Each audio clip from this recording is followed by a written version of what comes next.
Okay, good morning everybody and welcome back to the LMB's biophysical techniques course. We're on to the fourth talk now by John Howe, who's going to give us the last talk in our optical microscopy series of lectures, and he's going to go into super resolution microscopy. So yes, I'm going to talk to you about super resolution microscopy. And before I do that, I think it's useful to think about the different length scales in biological imaging techniques. So depending on your sample, say if you wish to look at a whole tissue or a small mammalian organism, then you may wish to use biological imaging techniques like PET scanning or MRI or ultrasound.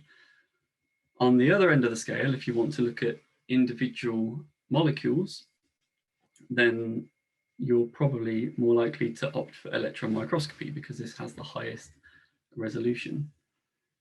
But if you're in this middle section here, hopefully you can see my pointer, then this is where you can use things like fluorescence microscopy. And fluorescence microscopy has a real benefit that there are various colors of photon, so you can do multiplexing, you can look at different targets at once. And the other advantage it has over electron microscopy is the fact that photons are not too damaging compared to electrons. So you have the ability to do live cell imaging. The issue with light microscopy is that the conventional light microscopy techniques like wide field and confocal fluorescence microscopy have this hard limit, which is called the optical resolution limit, which is around 200 to 250 nanometers, also called the diffraction limit.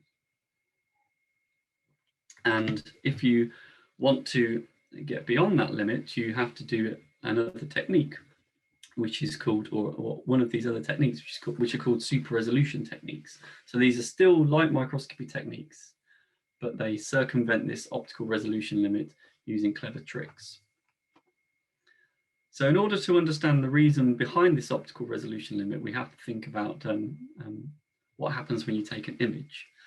So when you take an image, say of a point source of light, which could be a single fluorophore, through a lens in an imaging system with limiting apertures, the image of that point source is not a 1 nanometer blob.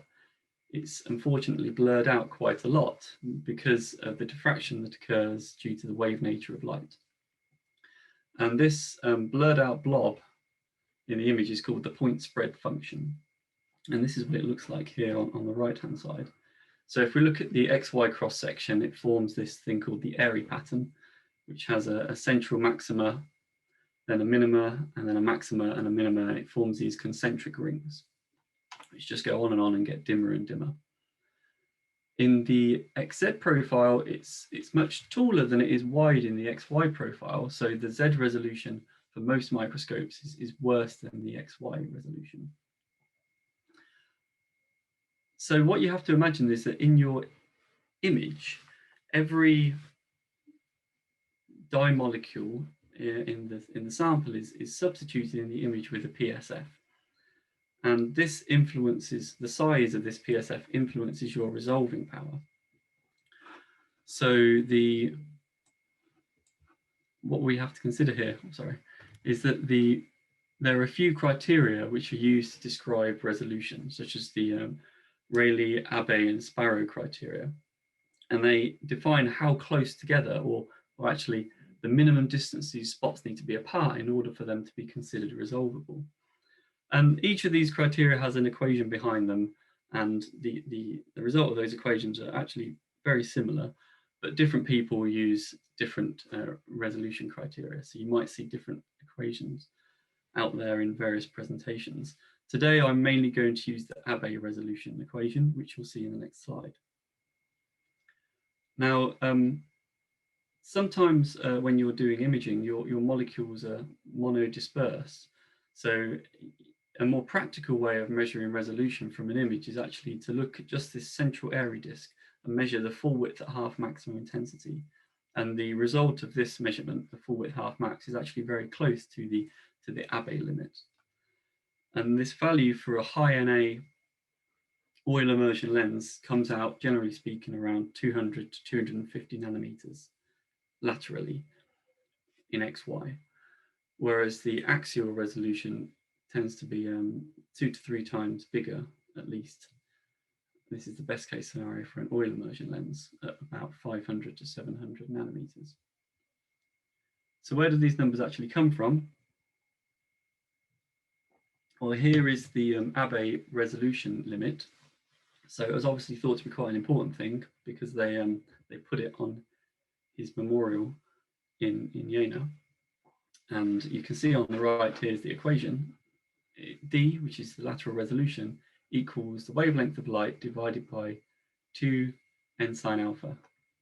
Now, if we plug some numbers into this equation, we start off with wavelength. So typically the shortest wavelengths that you might image with in fluorescence microscopy would be in the kind of 400 to 500 nanometer range. This term n sine alpha is the numerical aperture. It's the light collecting ability of the lens. And typically in the lab, the NA is around 1. Can be a bit bigger, can be a bit smaller. So you can essentially plug these numbers in and simplify this equation to lambda over 2, which gives you the value of 200 to 250 nanometers, which I've been talking about up to now. So if you want to get beyond that resolution limit, you have to use super resolution techniques. And these 3 chaps were given the Nobel Prize in 2014 for their contribution to the field of super resolution technologies. So I guess it must be fairly important. And super resolution technologies can broadly be pigeonholed into one of 3 different classes. Sometimes techniques fall into more than one, but for today's introduction to super res, we're just going to talk about the core techniques. So those 3 techniques are SIM, STED, and localization microscopy. And I will start with SIM. So SIM, or structured illumination microscopy, is a technique that aims to improve the resolution limit by illuminating the sample not with uniform light, but with patterned light. And the reason why we do this is because many of the finer structures, the higher spatial frequency information in your sample is diffracted outside the collection angle of the objective lens. And what we really want to do is push that information inside the collection angle of the lens so that we can record it and it can contribute to our final image. So as I said, to do this, there's a trick that you can use, which is to illuminate the sample not with uniform light, but with patterned light. And this is kind of explained in this middle section here. So on the left-hand side, pattern 1, this is our illumination pattern. And this stripy pattern is made as fine as it can possibly be, as defined by the resolving power of the lens. And then pattern 2 is meant to represent the high spatial frequency, so very fine structured details in the sample, which are actually too fine to be ordinarily resolved, because that high spatial frequency information is basically escapes the lens collection angle. But it turns out if you illuminate this very high spatial frequency sample with this patterned illumination, these two patterns interfere with one another to generate the image that you see. And then the image that you see actually contains a third pattern, which is called these moire fringes. So these moire fringes, hopefully you can see them on this sort of diagonal here. These are a much lower spatial frequency than the information in pattern 2, and they're low enough to be captured by the angle of the lens. And what this means is that essentially, because we have a knowledge of the pattern's illumination and we measure this moire pattern, we can infer what the high spatial frequency information in the sample must be. Now, the issue is that each one image is just not enough. So if you illuminate the sample and you just get one image, it's stripy illumination. You haven't illuminated the whole sample, and the stripy pattern is inherently orientated in one rotational angle. So what we have to do in order to pad out the resolution in all dimensions is to take a series of images at different phases and orientations. So by phases, I mean, this is described in this image down here on the bottom left. So we take an image, we shift the pattern, we take an image, we shift the pattern, we take an image. And this phase information is important for unmixing the high and low spatial frequency information in the Fourier domain. And then you can shift the high spatial frequency information out to where it originally came from and do an inverse Fourier transform to generate an image with higher resolution. These rotations are really to ensure that you build up resolution in all directions. And what we do is we plug all of these many images that we acquire, all these raw images, and there could be up to 25 of them if you're doing 3D imaging, and we plug them into a computer algorithm that then computes the super resolution image. And in principle, this super resolution image could be up to 2-fold higher resolution in X, Y, and Z, which is the reason why I've modified the resolution equation, the Abbe resolution equation here, to change the 2 to a 4. So in principle, using this method, you can get a resolution of maybe 100 to 130 nanometers in XY, and in Z it's still improved to maybe 250, 350. So at the LMB, we're lucky enough to have a SIM microscope, which is from Zeiss. It's got 4 lasers for blue, green, red, and far red imaging. It's got several high NA lenses. Now, the resolution is still limited by the NA, so you want to start with as high a NA as possible. The camera has very small pixels, which is important for ensuring Nyquist sampling. And then we have various gratings, which enable us to basically select the optimum grating for the wavelength and NA that we're using to get as fine a possible modulation in the sample. Now, realistically, in SIM, if you've prepared your sample very carefully, you can get up to 4-color imaging. But you should remember, if you only need to image a few colors, it's better to use shorter wavelengths than it is to use longer wavelengths. This is also true of diffraction limited imaging, because the numerator in that Abbe equation is wavelength. So start smaller and you get a better resolution. If you're wondering where the name Elyra comes from, it comes from this constellation here, and it turns out at the epsilon position in the Lyra constellation, there is actually 2 stars. And this is used as sort of a quality control metric. So if your telescope is performing well, then you should be able to resolve these 2 stars at the epsilon position. So that's where the name comes from, epsilon E Lyra. So here's an example of a 2-color SIM image. This is a cell, an endothelial cell that's labeled actin in blue and mitochondria in red. And hopefully you can see in the right-hand image that the resolution is improved. You can see more fine structure in the actin microfilaments, and also you can see more detail in the mitochondria. Hopefully that's coming across in the zoom. Just to demonstrate, you can do, as I said, more than 2 colors. You can do 3 or 4 colors. These images were given to me by Aggie, and these demonstrate the improvement in resolution and how that might be useful. So Aggie is from the Randall lab, or was from the Randall lab here at the LMB, and they're interested in the process of autophagy and how cells deal with intracellular pathogens like salmonella.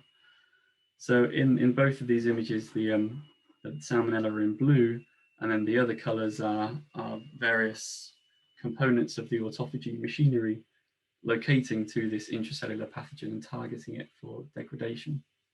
And what you can see in this top image, the green and the red signals overlap quite heavily, so you see a lot of yellow, whereas in the SIM image, there's a lot less yellow, and you can start to resolve these different targets from one another, and they seem to go to different microdomains. And the bottom image is just a 4-color example of this, just to demonstrate that that's possible. So the next technique I want to talk about is STED, or Stimulated Emission Depletion Microscopy. This is a point spread function engineering technology. So you actually get a super resolution image straight off the microscope. So a STED microscope is essentially just a fancy confocal. In a confocal microscope, you have an excitation beam which is focused down to a diffraction limited spot on the sample, and then that generates, leads to excitation, and then you get an emission spot. But instead, you have an additional laser. You have this thing called the STED beam, which is aligned on top of the excitation beam. But importantly, it's preconditioned such that at the focus, it doesn't form a sort of Gaussian profile. It makes this donut shape. And importantly, there is a 0 intensity in the middle of this donut. And to understand why this is beneficial, it's useful to talk about the stimulated emission process. So if we look at this electronic state diagram in the bottom left, this shows you the normal excitation and fluorescence regime. So if you absorb a photon, you go from the ground state to the excited state. There's some internal conversion, and then a photon is emitted. And the exact jump energy, the exact energy difference between the excited and ground state band that defines the exact wavelength of the emitted photon, which is the reason why we have a spectrum. Now, it turns out that when a molecule is in the excited state, if it's bombarded with a high intensity of photons which match one of these energy gaps, then the molecule can actually be stimulated to emit a photon of the same wavelength. And that process is called stimulated emission, and it's what the S and the E in laser stands for.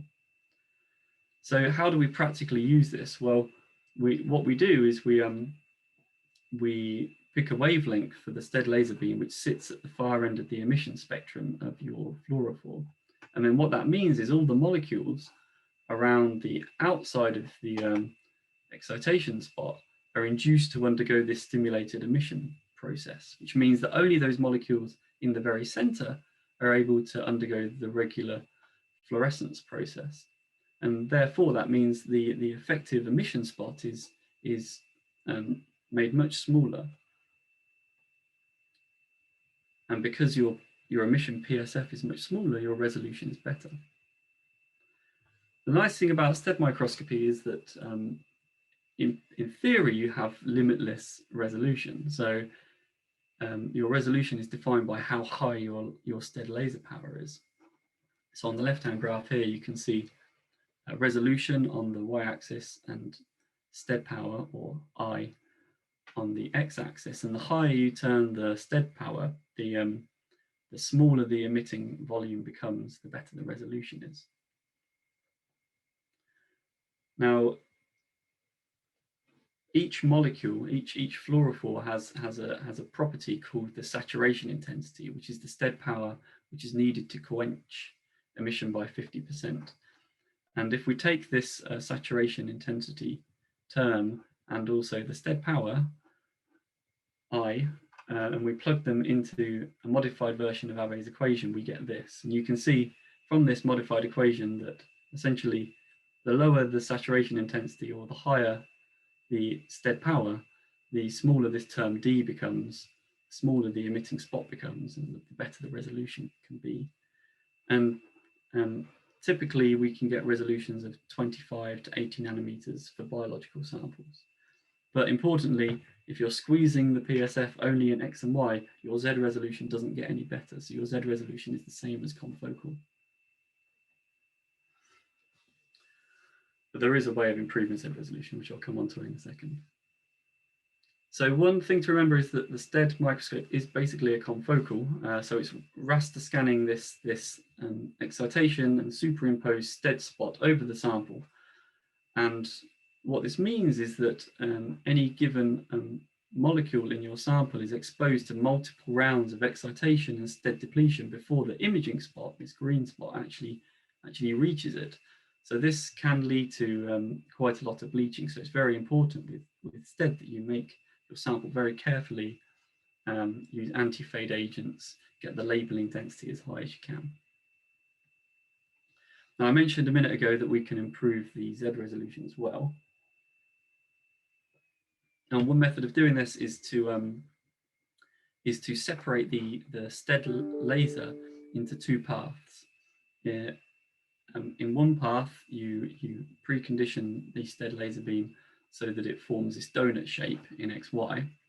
And in the other path, you pre-shape it so that it forms these sort of axially shifted intensity lobes above and below the plane of focus, which are represented here.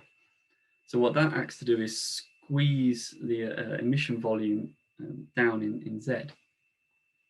So what this enables us to do is actually tune the amount of light we send down each of these two paths, such that we squeeze the emitting volume in X, Y, and Z, and we can even achieve an isotropic resolution of, say, 125 nanometers or so. So we're lucky we have one of these STED microscopes at the LMB. It is essentially a modified version of the SP8 confocal from Leica. And the modification is that it has some extra components. And they are represented in this image. Basically everything to the left where I'm pointing now, everything to the left of the scan head are the STED components. So we have a tunable white light laser for excitation. It's pulsed as well, which is beneficial because it means we can use that to improve resolution slightly. There are several STED lasers, which are very high power because that's necessary.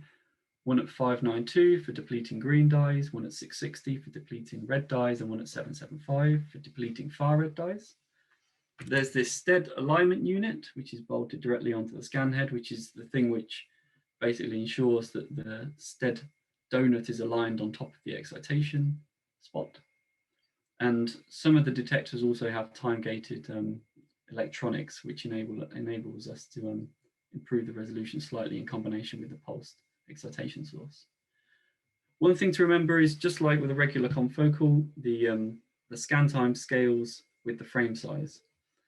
However, instead, because we're hoping to achieve higher resolution, you need even smaller pixels than you would in regular diffraction limited confocal imaging. And this is to ensure that you have Nyquist sampling. And in theory, if you're going to achieve, say, 40 nanometer resolution, then your pixels need to be around 20 nanometers big, which is like 4 times smaller in X and Y than you would typically use in a confocal, which means that your scan time, if you keep the same pixel dwell time, is going to be 16-fold slower. We do also have a resonance scanner on this system, so if the intensity of the fluorophore is bright enough, then you can use this resonance scanner to improve scan speed somewhat. So just to show you some data, these are some HeLa cells that I labeled with an anti-alpha tubulin antibody, and hopefully you can see the STED image in the middle, which is in red here, is higher resolution than the confocal image on the left. And if we blow up the merge, it's even more clear. And if we take a line profile across these microtubules here, you can basically show in a graph, although it's obvious, that what looked like 2 kind of fat microtubules actually consisted of a bundle of 2 and 3, so 5 in total. And this was only really resolvable when we did the STED imaging. One useful thing to do when performing any microscopy is to try and estimate your resolution, is to calculate the full width half max, as we described earlier. So if we take a single microtubule and draw a line profile perpendicular to the direction of the microtubule, then we can estimate the resolution. So if we do this on this microtubule down here, for the confocal, we get a value of 250 nanometers, which is to be expected for this wavelength of light. Whereas in the STED, it's down at 90 nanometers. But I did say to you that you can achieve better resolution than this. So the answer is, why am I measuring a resolution that's only 90 nanometers? when actually the diameter of a microtubule is 25 nanometers, and I will come on to explain that at the very end of the talk. Just to give you another example, these are primary rat hippocampal neurons. This is an image just given to me by Jake Watson, formerly of the Gregor Lab. And it's difficult to see until I blow it up, but you can see here that basically what's labeled here is two molecules of the post-synapse. One is the GLU-A1R, or GLU-A1 receptor, that's in green. And the second thing is a molecule, a sort of structural molecule called PSD95. And these two components are both in the post-synapse, and you can see in the confocal image that they appear to overlap quite heavily, which would make sense because they're located to the same side of the synapse. However, when you do STED, you suddenly find that all of that, or a lot of that co-localization falls away when our resolution improves. And what you can see is actually the GLU-A1 receptor is decorating around the PSD95. Here's another example. So same type of sample, but the labeling is slightly different. So we have PSD95 again, but this time it's green. And then in red, we have a presynaptic marker called bassoon. So essentially what we're looking here is down the synaptic cleft. And you can see in the confocal image that these the two sides of the synapse are just about resolvable, although there is some yellow in the middle here. Whereas in the STED image, you can start to see these small clusters, and there's basically no yellow because we're able to resolve the pre from the post synapse. Now, just to demonstrate to you that we can do three colors, here's an example from Sophie, formerly of the Seaman lab in the CIMR. I don't know precisely what the staining is here, but I know they are membrane receptors being trafficked through recycling endosomes. And what you can see in the confocal image is that we have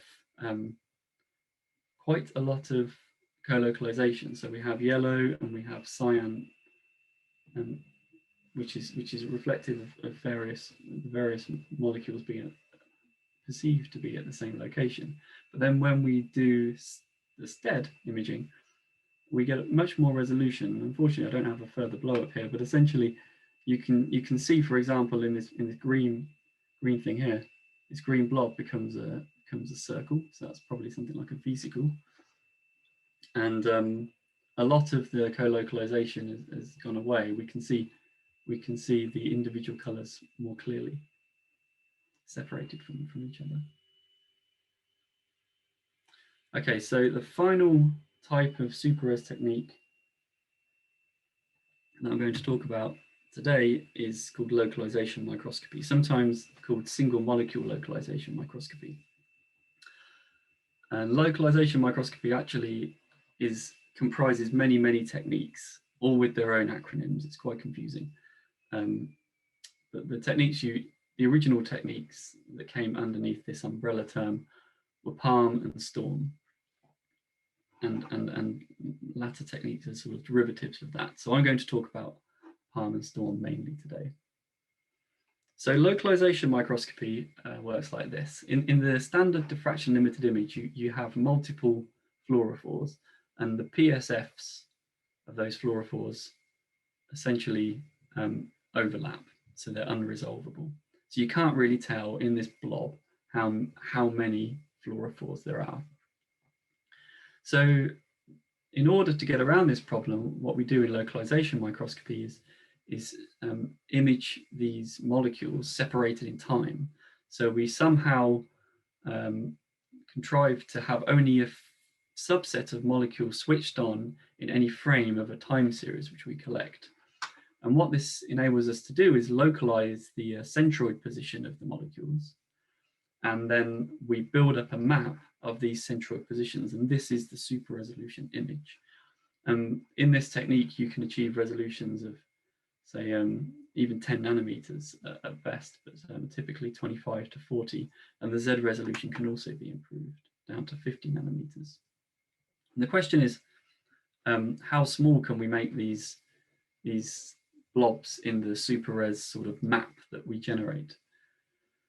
And that's defined by this equation here. This is the localization precision equation that most people follow from Thompson and Webb. And this contains various terms, including, these are basically uncertainty or noise terms. And we start here on the left with the photon noise. In the middle, we have the effect of pixelation. And on the right, we have the effect of the fluorescent background. Now, if you design your microscope appropriately so that the pixel size is not limiting, and if you design your sample such that the background is not too high, then effectively these latter two terms become negligibly small. And then what you're left with is this first term, and we can simplify the equation then to the localization precision. It's approximately equal to the width of the focus spot divided by the square root of the number of photons collected. Now, this is sort of explained in this picture here on the bottom right corner, and it's logical, right? If you've got more photons, then you can see better the focus spot or the PSF, and therefore you can more accurately localize the molecule within the PSF, which is giving rise to that fluorescent signal. And this is actually simulated data, both on the right and the left. You can see from this plot on the left that essentially the lower the background or the more photons you collect, the better the localization precision.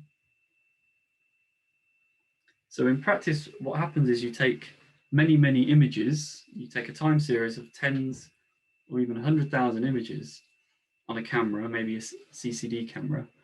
And then for each time point, what you need to do is locate, so find the spots, and then fit those spots to find their centroid position. And then what you do is place an assignment in the super res image at that centroid position, and you give a normally what people do is they give a Gaussian profile to that spot, the width of which is proportional to the localization precision.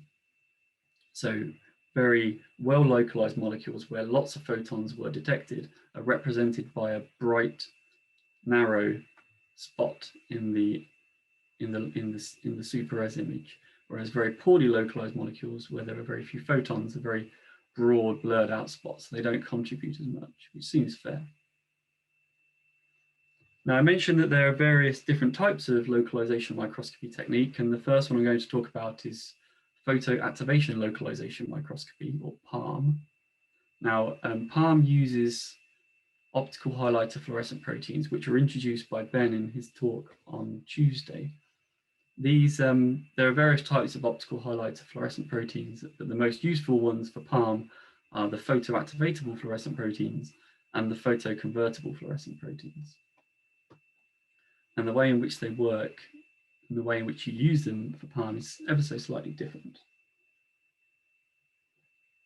So if we start with the photoactivatable fluorescent proteins, what you essentially do here is express in your cells, by transfection, or make a stable cell line, which express your protein of interest genetically fused with this fluorescent protein, such as PAGFP or PAM cherries. They come in different colors. So when you look down the microscope, say at PAGFP in the green channel, initially you see nothing, because all of the GFP, or hopefully all of the photoactivatable GFP molecules are in the dark state. But then what you do is you take a time series image where you slowly trickle in light at 405 nanometers, UV light, and this UV light actually induces a conformational shift in the PAGFP chromophore, which turns it into the green fluorescent version.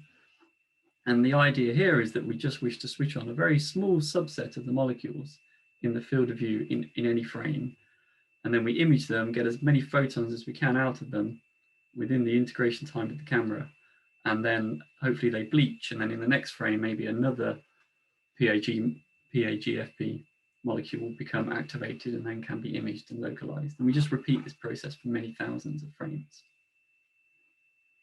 The photoconvertible fluorescent proteins are probably easier to work with. They start off one color, and then when you hit them with a certain wavelength of light, often UV, you convert them to a different color. So the example in this diagram at the bottom is something like EOS. So it starts off green. So if you're imaging in the red channel, initially you would see nothing, but then as you start to trickle in a bit of 405 illumination, you start to convert the molecules from their green to their red form, and then you get as many photons as you can from those converted molecules in each frame and bleach them, and then with each frame a new subset of molecules will come on. Obviously, the main benefit of the photoconvertible over the photoactivatable fluorescent proteins is the fact that you can see them to begin with, so you can tell which of your cells are transfected. But the downside is they take up more than one channel, so they're not as easy to multiplex with. Okay, so that's PALM. That uses, as I said, fluorescent proteins. Another type of localization microscopy technique is called STORM, Stochastic Optical Reconstruction Microscopy. And STORM doesn't use fluorescent proteins, it uses regular organic dyes, which are commercially available, such as Alexa 488, Atto 647. And these, obviously you can buy them as fluorescent tagged to secondary antibodies. So it turns out that a lot of these organic dyes undergo a photo switching process in the presence of millimolar concentrations of reducing thiols like beta-mercaptoethanol, and therefore if you bathe your sample in such a solution, then you can induce this photo switching to occur, and if you can get the conditions just right, you can make it such that the majority of the molecules are in the off state, and only a few of them in any frame are in the on state.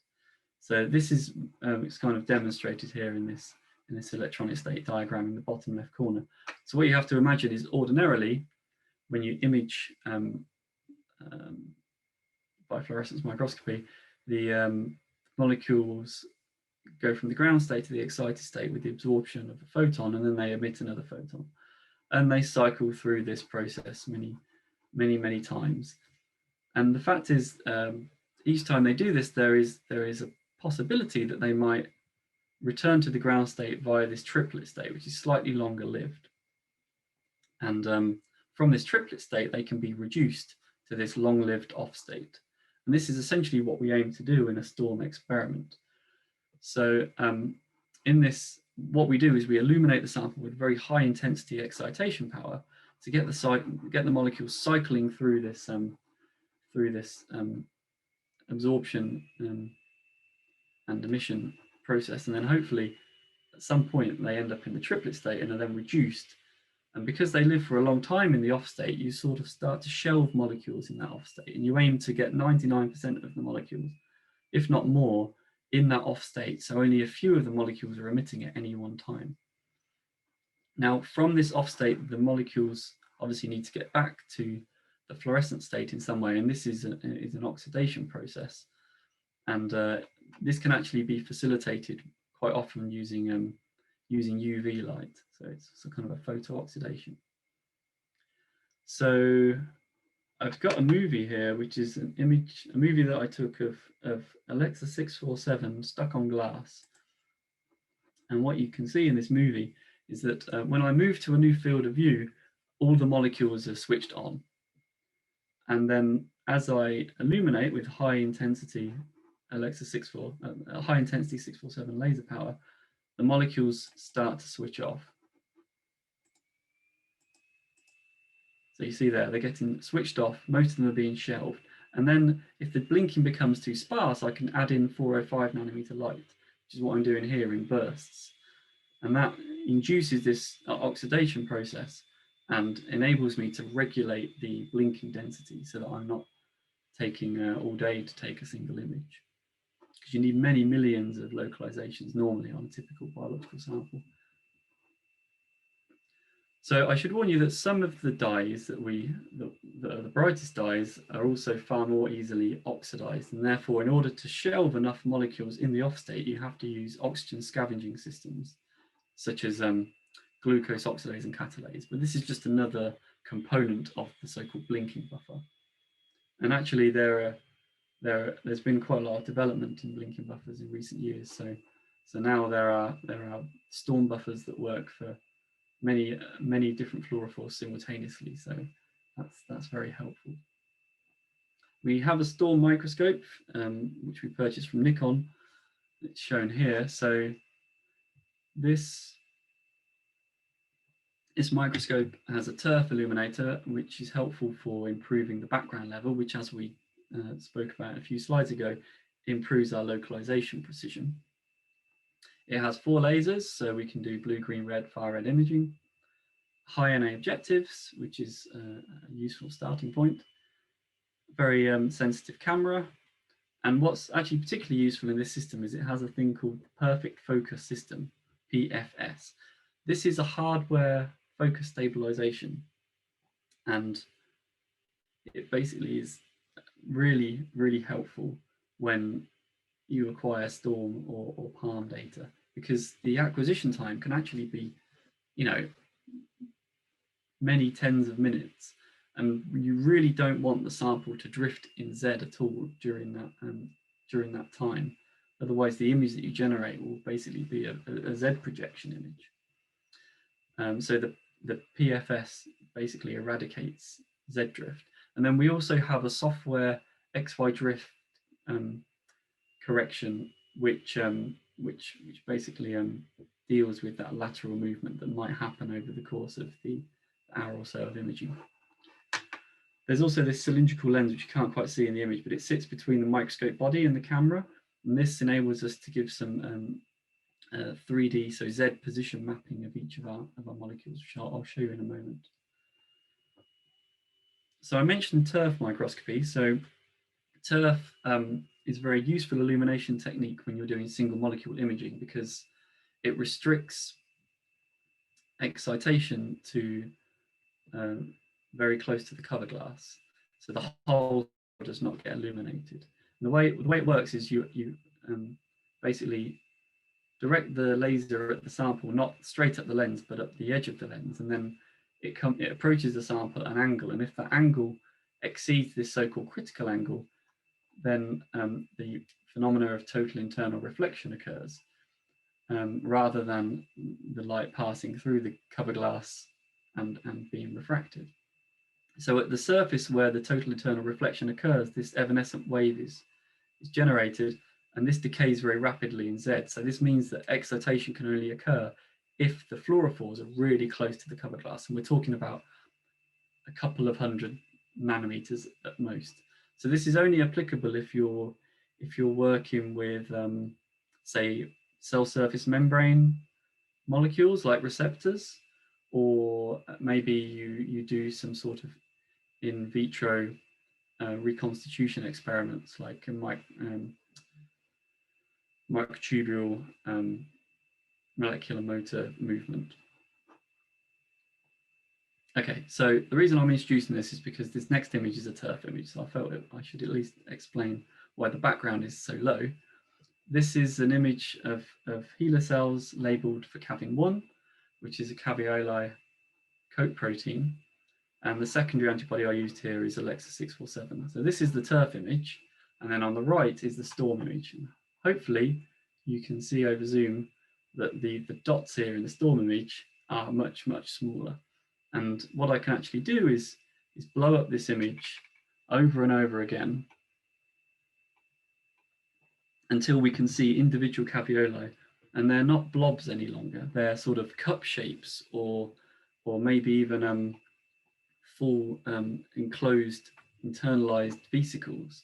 So this tells us that the resolution must be at least sort of 50 nanometer. So yeah, this is clearly a very powerful technique. Just to give you another example, microscopists, super res microscopists always like to show microtubules. So here's an example of microtubules. This now is not turf because the microtubules are up higher in the cell, so they're not necessarily in the turf plane. So this is a regular wide field image, and then the right example is the STORM image. And if we blow that up, hopefully you can see that the level of resolution is much higher in the STORM image. And if we use that trick of taking a line profile across an individual microtubule, we can estimate the resolution. And in the wide field image, it's around 350 nanometers, which is to be expected for this long wavelength dye. But then in the STORM image, it's down at 70 nanometer resolution, so even better than on the STED. This is still not at the resolution. Well, this is still not at the diameter of the microtubules, which I'll explain in a moment, even though our localization precision for each individual fluorophore is probably 10 nanometers. So as I mentioned, we have this cylindrical lens, which enables us to give a Z position to every localized molecule. So the cylindrical lens deforms the point spread function in a manner dependent upon its Z position. So at the focal plane, it's a nice, symmetrical blob. If it's above the focal plane, it's elongated in X, and if it's below the focal plane, it's elongated in the Y axis. So what this enables us to do is to go from this STORM image, which I've already showed you, to this depth color coded image like this, which is basically an extra dimension of information. Just to demonstrate that we can do multicolor STORM, here's an image from Kalina, formerly from the MRC cancer unit. She was interested in homologous recombination upon radiation-induced damage, and she was looking at these two molecules. I'm not even sure precisely what their roles are, but you can clearly see that the magenta and the green molecules overlap heavily in the wide field image, whereas in the STORM image, they're very well resolved. So just to come back to this microtubule thing, I've told you that photon number is very important because it limits the precision of single molecule localization, but also signal to noise in all super resolution techniques. But the photon number is not the only thing that defines the resolution. It also depends on the labeling density, and this is explained by this smiley face in the bottom left corner. So if you imagine this smiley face is our structure of interest, and we label it somehow, maybe with fluorescent protein or with an antibody, if our labeling density is not very high, you can't even make out the structure. So it doesn't matter if your individual molecule localization precision is 10 nanometers. If you've got so few dye molecules on the structure, then you can't tell what it is anyway. So your image resolution is actually quite poor. But the more and more dye molecules you can somehow attach to the structure of interest, the better and better we can observe that in the image. Now, when you start to get very high resolution, which you can get in STED and also in STORM, you run into issues of label size influencing your achievable resolution. And this is most severely affected when you use indirect immunolabeling. So this is an IgG, which is about 10 nanometers tall. So if you imagine you use the primary and a secondary IgG, then your structure of interest would be your fluorophore itself could be up to 20 nanometers away from the surface of your structure of interest. So in the case of the microtubule, which is this red bar here, if you've got primary and secondary antibodies stuck onto this microtubule, it goes from being a 25 nanometer diameter structure to a 65 nanometer structure. And this is the thing that we can actually observe. So what this tells us is that ideally we want to use smaller probes than IgG. So the obvious candidate would be to use a fluorescent protein, but the issue with fluorescent proteins is they they may be small, they're like 3 nanometers or so in diameter, but they generally output about 1/10 of the number of photons as an organic dye, which means your localization precision then takes a hit. So a better option would be something like a nanobody, and you can get nanobodies, which are these really tiny antibodies. You can get nanobodies against things like GFP, so you can express your protein as a fusion fused with GFP, which is still quite small, and then detect it with this tiny nanobody, which itself is labeled with an organic dye. And then that enables you to basically minimize the total size of physical size of the label and achieve the resolution of the microscope. So just to compare the methods to conclude, obviously, you know, I've only talked about the core super-res methods here, and there are many sort of variants of those now. But in principle, the one which gives you the highest resolution is localization microscopy. But unfortunately, because of the way in which it works, you need to take many tens of thousands of images to build up one super-res image. So it's inherently quite slow. So the temporal resolution is very, very poor. If you want to go faster and you don't really need that big an improvement in resolution, then SIM is actually quite an attractive option, because although you have to take, you know, up to 25 images or so per Z-plane, if your exposure time is relatively short, maybe a few hundred milliseconds, then you can acquire an image every few seconds. So this is probably one of the most live cell compatible super-res techniques. STED sort of sits in the middle, so its resolution is better than SIM, but generally not as good as localization microscopy. Its temporal resolution is quite variable, and it really depends on the area you wish to scan. As I mentioned, the frame size depends on the field that you're scanning. So if you illuminate, if you're interested in just a very small sub area of the cell, you can zoom in a long way, make your scan area very small, and maybe acquire multiple frames per second. So if we think about multiplexing, so this is how many colors you can do. SIM, again, is the most flexible. STED, you're limited by the number of STED laser lines you have. Essentially, you have one STED laser line per emission color. There are tricks you can do to expand that, but generally speaking, people don't make use of those tricks. Localization microscopy, on the other hand, is arguably the most restrictive, because you need to either introduce enough optical highlights of fluorescent proteins into your sample, or find a blinking buffer that works and achieves the necessary density of blinking events for multiple fluorophores. So it's not a trivial exercise. In terms of post-processing, STED, as I mentioned, is the only technique that outputs a raw super-res image. You can deconvolve that if you wish, using a STED point spread function.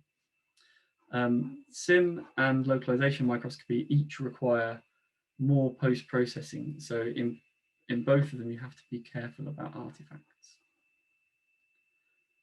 And at the bottom here, I've got just a few tips if you're thinking about starting to do super-res imaging. So the first one is always to use a number 1.5 cover glass, ideally the sort of low tolerance or high precision versions, because the lenses are designed to work with a number 1.5 cover glass. So you should try not to deviate from that too much. If possible, use phenol red-free media. You don't really need phenol red in there to check the health of your cells. You can always look down the microscope in TC to see if they're happy or infected. Removing the phenol red will just improve the background level. One other important thing is the matching of the refractive index of the immersion media, which is normally oil for a high NA lens, with that of the sample embedding media. So using a high refractive index mounting media like Prolonged Diamond or Prolonged Gold, TDE, is beneficial for that reason. It basically reduces this thing called spherical aberration, which degrades the shape of the PSF. And also one benefit of these, the commercial anti-fade agents is that they come with, one benefit of the commercial mounting media is that they come with anti-fade agents, which can improve the sort of longevity of the sample. Finally, at the bottom here, if you're considering immunostaining, it's a good idea to increase antibody concentrations to ensure the labeling density is as high as it can be. Obviously, if you're using more antibody during the labeling steps, it's wise to also increase the number and duration of the wash steps following the antibody incubation. But this can really have a big effect on your achievable resolution. Okay, so with that, I've got some acknowledgements up here, and you're welcome to read those, and I'm happy to take any questions via the chat, I think. So if anyone's got any, feel free to post them. At the moment, there's none. Yeah, if people could use the Q&A box.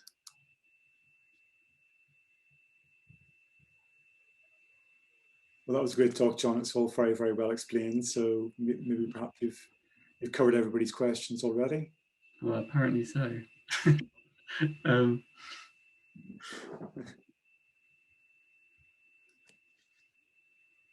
So in terms of, I've got a question. I mean, so in terms of a user actually using these different techniques, then what's the most tricky or difficult technique to kind of get to be trained in or actually use in practice? I would say that localization microscopy, it sort of scales with the achievable resolution.